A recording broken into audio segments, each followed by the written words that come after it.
Hey, what's going on YouTube? It's Donnie dbad. Oh, I'm so excited. I'm so excited. I've been waiting and waiting for the dbad hawk to come in, and it is finally here. It is a little bit dirty because I took it out for photos and I was in the dirt and I was swinging it in the trees and stuff, just playing with it. So this is made by the great KHHI of Nepal, the Kukri house right there. And obviously, it is designed by me right there. This thing is awesome. You can see how the sheath lays out. You could see how thick it is. We are looking at a 14-inch piece, 52-100 steel. I still haven't broken it in, so I have to move the sheath around there. But you can see how very, very well constructed this sheath is. Just awesome. It's funny because it looks like it should fit this way. When you look at the sheath, you're going, well, that's the same shape. But it actually fits this way. It's just so weird. It's like an optical illusion. You see the beard on the top instead of on the bottom, but the beard actually goes that way. Kind of wild, but golly, that's so nice. Golly, that's so nice. But this is even nicer. So we're talking 14 inches, 52-100 steel. We're looking at a 7.5-inch wide head. We are looking at an edge length of 4.5 inches. We have a swedged pommel and a sharpened spike. And this whole thing is so nice. Here's the swedged pommel. Sorry, I didn't even show it to you. I was just talking about it. But that is the swedged pommel, so it is not sharpened. So you're not going to cut yourself here. It's pokey, though. You have 5.25-inch micarta grips. These are all house-made grips, too, from the Kukri house. They make their own micarta. The grooves in there are perfect with a top-load leather sheath. And I went 6 millimeters wide. And what does that translate to? Let's see here. It's almost a half inch. I'm sorry. It's over a 1/4 inch.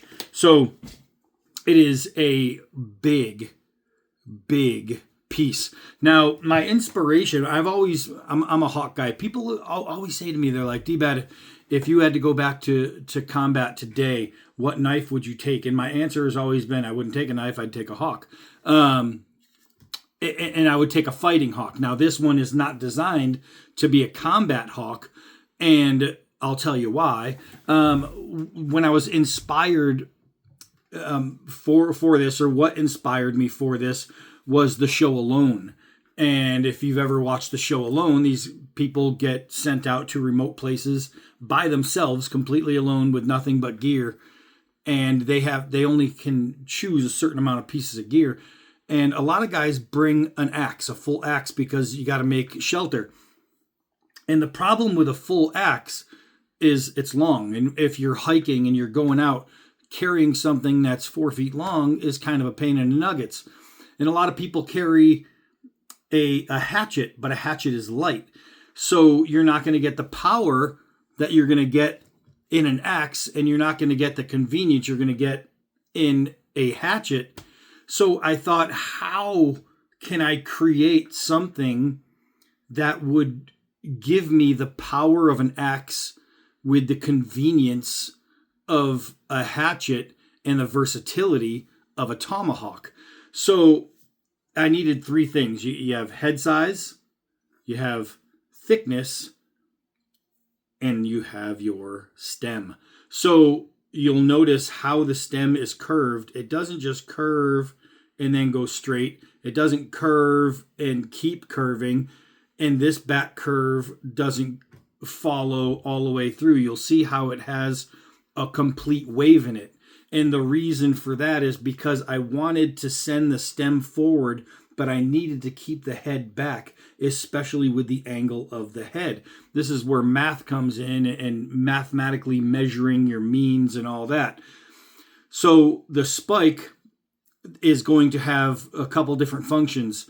One, you can pull shave with your spike. Two, if you really needed to, you can hit with your spike. You could throw with your spike.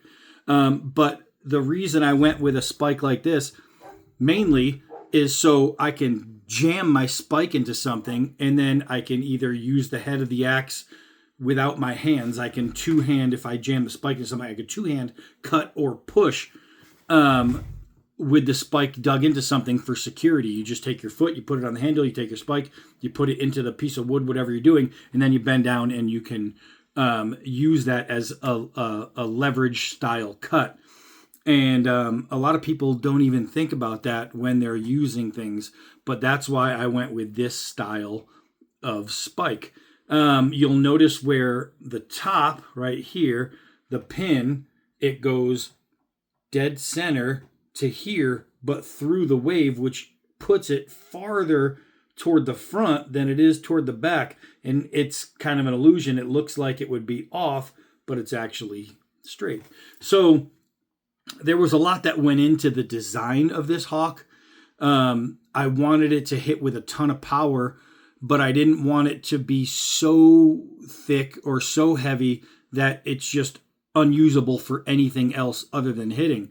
And if I went with this shape, if I brought it around this way, right, then the head would have been too far forward and it would have been absolutely useless. With my beard, you'll notice my beard goes away from my grip, right, my tang. And the reason for that is so you have plenty of room to get in here, and so you can drive your cuts this way if you need to, and you don't have to worry about knuckle dusting yourself on the edge of that. With so many of these, the beard comes in, and when you have big hands and you grab in here, you risk poking yourself in the fingers and cutting yourself. I didn't want that. I wanted it here. So what happens when you choke up, what this cutting does opposed to this cutting is it takes away the weight. So now I'm only holding this and it feels extremely light, extremely heavy, extremely light, just by how you grip it. It's not made to be used this way, but if you put the beard on the side of your hand, you can shave downward. I wish I had a piece of something in here.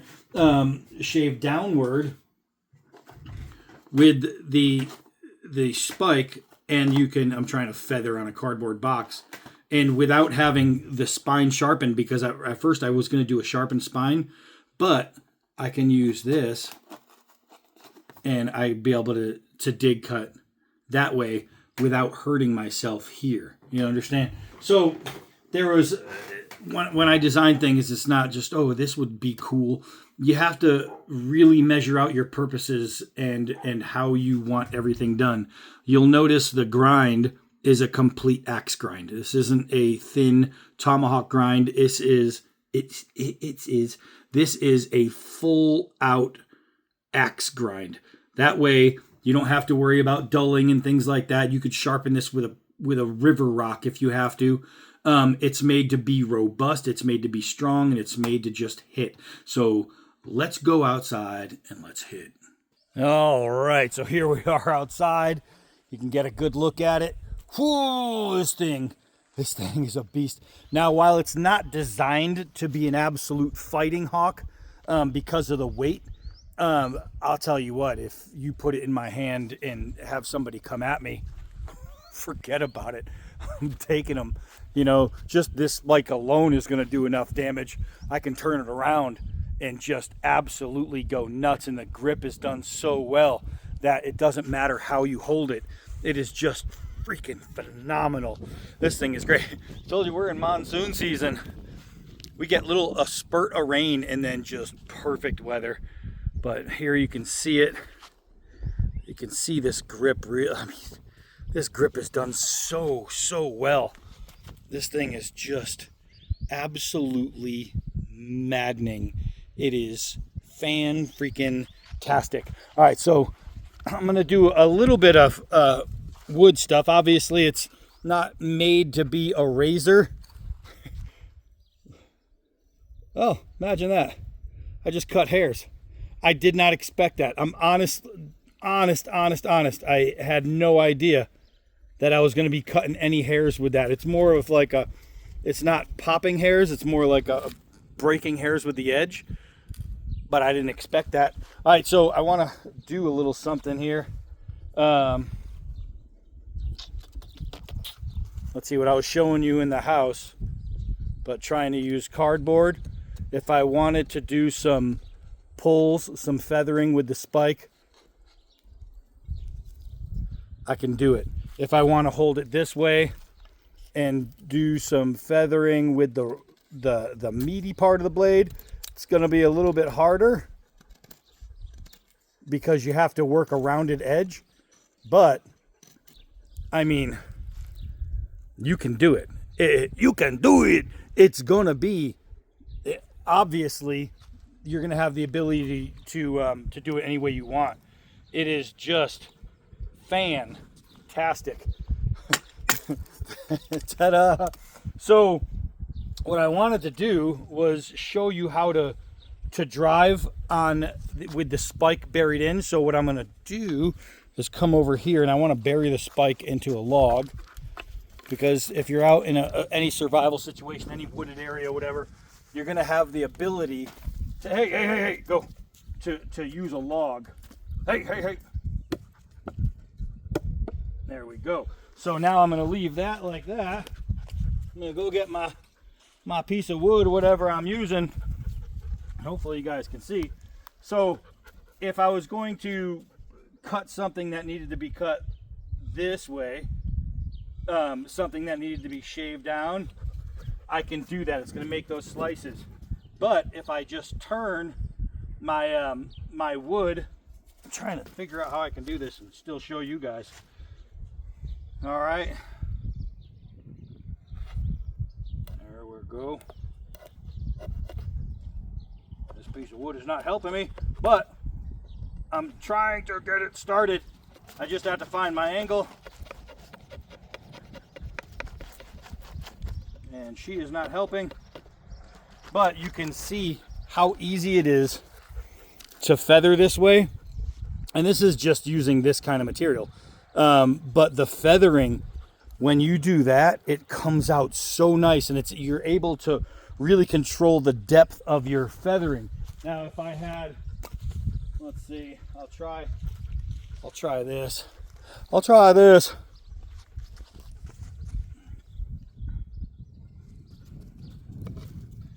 And that's where I was talking about when you're doing a rip. So if you're using something like this rather than a knife, it's harder to take a hatchet or a hawk and hold it in your hand and make a cut like that. But obviously, as you can see, by just placing that spike into the wood, I can now take my rope or whatever I'm cutting and just slice through. I'm trying to be very careful with the dog here. And just slice through, and it's very, very easy. Very, very easy to get that done. It's just absolutely perfect. But that's what I designed the spike for, so I can plant it and then cut using both hands freely, and it just makes life simple. But this thing is a chopper. Let's chop. This mesquite is absolutely dripping with golden sap, but I'm trying, I don't want to get that all over my blade. Oh man, that is so easy. That is an effortless swing right there. That is so nice. This thing, because of the weight and how I pulled back and pulled forward at the same time, this thing makes chopping so easy. Look at this.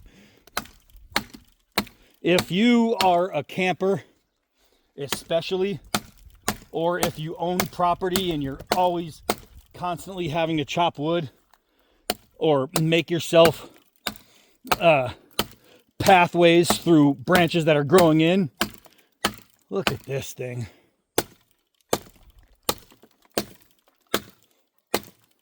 It's crazy because it's heavy, but I'm using almost no power to swing, and because of the handle going both hands, and because of the weight and the shape, this is the difference. And I'm not gonna sugarcoat it.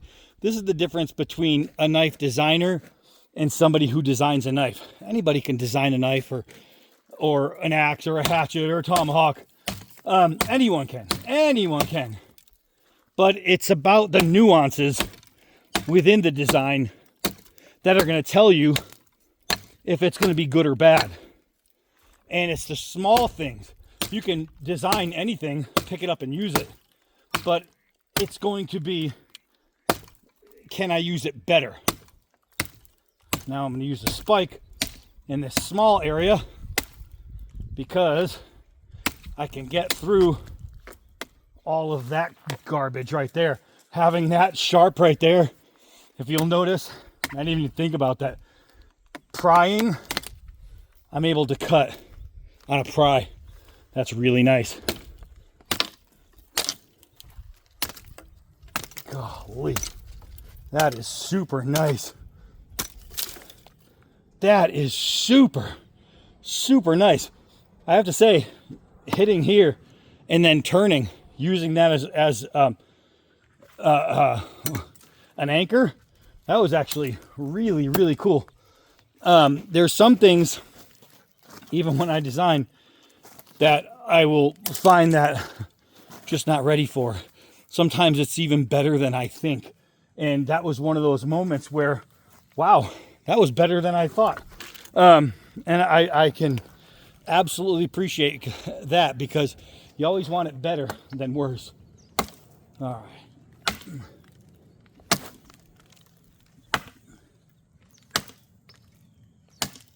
Look at that. Look at that. That is just destroying it. Golly! This thing is awesome. I want to throw the spike side into something.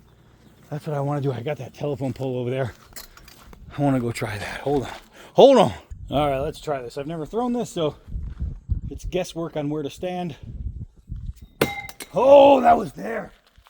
That was there. I think I rolled up on it. That was there.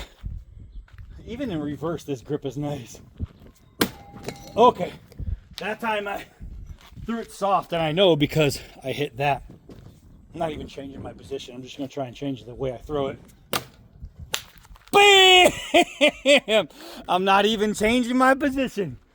I could tell by the way I was releasing it on the flick and how hard, where this thing was going. And I knew that if I just worked my throw, I was going to stick the spike. You practice with this thing, you can get it down and you can have it an every time hitter. Golly, this thing is nice. And it's 90-degree edges. You could strike a ferro rod anywhere with this thing, even down here. Golly, I am so proud of this one. This is my first production hawk, and it's more of a mini axe, I would say, than a hawk, even though it has things that a hawk has that an axe doesn't. It also has weight and distribution of going over the top of an axe that a hawk doesn't. Like my go-to fighting hawk has always been the Can GT hawk, the CRKT RMJ design. It's got the rounded top that's sharpened, and it's really lightweight, so it's good for a fighting hawk. But it's not very good for, I wouldn't say not very good. It's good for anything, but it's not as good as like an axe for axe duties. So I thought, how can I combine all of the benefits of an axe, a tomahawk, and a hatchet? How can I combine them all into one? And that's how I came out with this shape. And I have to say, it's crazy successful. The grooves in here and just the micarta itself, this thing is covered in dirt and dust now from hitting the ground. And my grip is fantastic. Golly, this thing This thing is a beast. So, like always, generally it takes about a week after I do the video for it to get on the website. It should be on there soon. I wouldn't even be surprised if they put it on earlier than a week. I could not love this thing more. KHHI does it again. They reach inside my brain just of what I can put on paper, and they turn it into an absolute masterpiece. Everything that was in my head thinking, okay, it needed to be this, this, and this. It's exactly as I needed it, plus more. I had no idea I was going to be able to dive the spike in and then rip because of my sharpened edge. That's not why I sharpened the edge, but now I know it even works for that. It is awesome, and I love being able to do this and not hit that, because with some of my other hawks, if I do this, I poke myself, and that's not fun. But it's nice getting to that secondary balance, that secondary point, so I can push. This thing is absolutely awesome, man. This is absolutely awesome. I have a new favorite in the house right here. That is an abso-freaking-lute beast. Just crazy. I am excited. You should be too. They'll be for sale real soon. And if they're not on the website yet, if you contacted them and said, hey, I really want a dbad hawk, all right, well, they'll give you a price and they'll make you one, or they probably already have some made for you, because what he usually does is makes a few, puts them on the side, and then when they start going through, he'll make even more. Golly, that's awesome. All right, that's it for this one. I am Donnie B all day. Until next video.